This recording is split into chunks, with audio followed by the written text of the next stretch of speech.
పెళ్లి తర్వాత ఒక్కొక్కటిగా బయటపడుతున్న శోభిత వ్యవహారాలు ఆఖరికి ఇంత పగడబంది ప్లాన్ తో మనందరికీ కనిపిస్తుందని ఏ ఒక్కరు ఊహించి ఉండరు. శోభిత కోసం వెలుగులోకి వస్తున్న ఎన్నో విషయాలు. శోభిత ఇప్పటికే బాలీవుడ్ లో ఎటువంటి క్యారెక్టర్ చేయడానికైనా రెడీ అంటూ బోల్డ్ క్యారెక్టర్స్ లో ఎన్నో సీన్స్ లో కనిపిస్తూ వచ్చింది.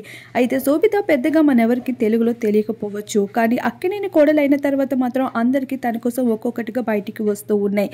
అలానే తను ఎక్కువగా fashion events and ramp walks లో పార్టిసిపేట్ చేస్తూ కనిపిస్తూ ఉంటుంది.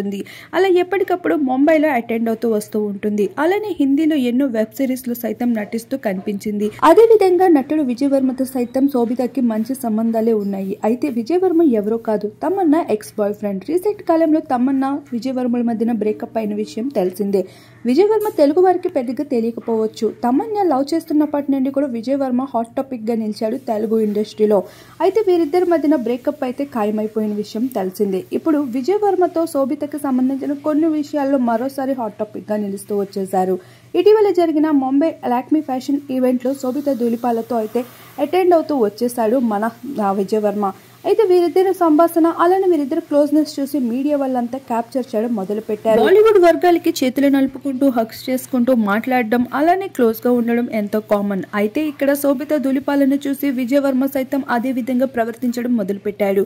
కాకపోతే ఇక్కడ శోభిత మాత్రం విజయ్ వర్మని ఇగ్నోర్ చేస్తూ వచ్చేసింది. ముద్దు పేర్లతో పిలుస్తూ శోభితని ఆట పట్టించేస్తున్నాడు విజయ్ వర్మ. కానీ నాకు పెళ్ళైంది అంటూ శోభిత అయితే కాస్త స్వీట్ వార్నింగ్ అందిస్తూ వచ్చేసింది. వీటన్నిటి సంభాషణని మీడియా వాళ్ళు క్యాప్చర్ చేస్తూ వచ్చేశారు.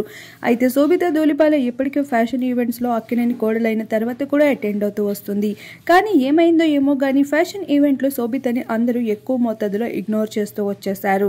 ఆ అవమానాన్ని తట్టుకోలేక ఫ్యాషన్ ఈవెంట్ మధ్యలోనే అయితే ధూళిపాల తన రూమ్ కి వచ్చేయడం జరిగింది. అది గమనించిన మీడియా వాళ్ళు తనని తరలించుకుంటూ వెళ్లడంతో అక్కడ సైతం మీడియా పైన ఫైర్ అవుతూ కనిపించేసిన శోభితకి సంబంధించిన వీడియోస్ సోషల్ మీడియాలో హాట్ టాపిక్ గా నిలుస్తూ వచ్చేసాయి. ఏది ఏమైనా శోభితని మాత్రం చాలా నెగిటివ్ వేలో అయితే చూస్తూ కనిపించేస్తుంది మీడియా మొత్తం. అయినా శోభిత మాత్రం ఎంతో పాజిటివిటీతో ముందుకు వెళ్తుందని చెప్పుకోవచ్చు. మరి తనపైన మీ అభిప్రాయం ఏంటి అనేది తప్పకుండా కామెంట్ చేయండి.